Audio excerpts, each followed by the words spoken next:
You probably have moments in your life that other people call good moments, but your body doesn't. Do you agree?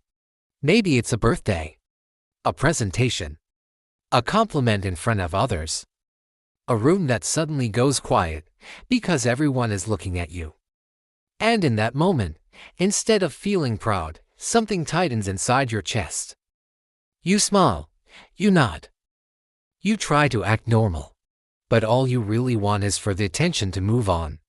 Later, when you're alone, a strange feeling appears, not fear, not embarrassment, guilt. You wonder why you couldn't just enjoy it. Why something so harmless felt so heavy. Society has names for this too. They call it shyness. They call it low confidence. Sometimes they even call it social anxiety.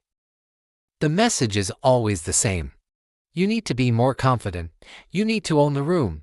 You need to get comfortable being seen. But today, I want to offer you a different perspective. One that is quieter, kinder, and much more accurate. Because feeling uncomfortable being the center of attention is not a flaw. It is a learned response. And once you understand why your brain does this, the shame begins to dissolve. Let's start with what attention really is. Attention is not neutral. When attention lands on you, it carries expectation. Expectation to perform, to respond correctly, to match the moment. Your brain doesn't hear applause or compliments, it hears pressure. And if you're someone who feels uncomfortable being seen, your nervous system reacts before your conscious mind does. Your heart rate shifts. Your awareness sharpens. You begin monitoring yourself from the outside. This isn't fear of people. It's fear of misalignment. Fear of being seen incorrectly, misunderstood, reduced to a version of yourself that doesn't feel true. To understand where this comes from, we need to talk about conditioning. At some point in your life, attention stopped feeling safe. Maybe attention meant being corrected. Maybe it meant being compared to someone else. Maybe it meant being praised one moment, then criticized the next. Or maybe you learned something subtler, that being noticed meant expectations would follow, and expectations came with consequences. So, your brain adapted. It learned that staying in the background meant staying regulated, that blending in meant control, that visibility meant vulnerability. This isn't weakness. This is intelligence. Your nervous system optimized for emotional safety, not approval. But here's where the problem begins. As an adult, attention isn't always dangerous anymore, but your brain doesn't know that. So when attention appears, your system responds as if something is about to be demanded of you. That's why compliments feel awkward. That's why praise feels invasive. That's why celebrations feel performative instead of joyful. You're not rejecting attention. You're rejecting the weight that comes with it. Over time, this creates a quiet pattern. You downplay your achievements. You redirect praise. You avoid situations where eyes might turn toward you. People may describe you as humble, reserved, low-key, but internally, you're managing a constant calculation. How visible is too visible? How much of myself is safe to show? And that calculation is exhausting. Here's the part most people don't understand. Your discomfort isn't caused by low self-worth.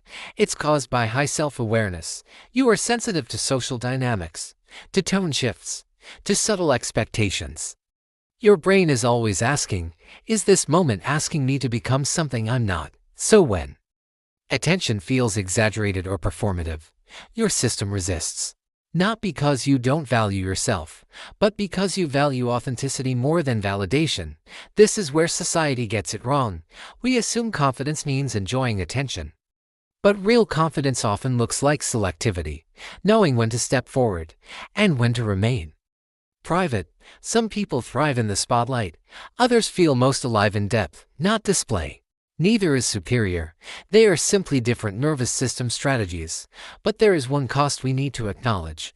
When you avoid attention automatically, you sometimes disappear from moments that mattered, not because you didn't care, but because your system went into self-protection mode. And later, when the moment has passed, you might wonder, why couldn't I just be there? That question hurts, but it shouldn't turn into self-attack. Because now, you know the truth. You don't need to force yourself to love attention. You don't need to become louder or more visible. What you need is choice, the ability to recognize when your discomfort is old programming, and when it's genuine preference. Growth, in this case, isn't about exposure, it's about safety. Feeling safe enough to be seen when you decide. So the next time attention lands on you, and your body tightens, don't shame it. Pose. Breathe. And remind yourself, this response kept me safe once. I'm allowed to choose differently now. Some people shine on stage. Others shine quietly. And both are valid ways to exist. In the next video, we'll explore another quiet pattern. Why some people feel relief when plans get canceled and what that reveals about their nervous system. I'll see you there.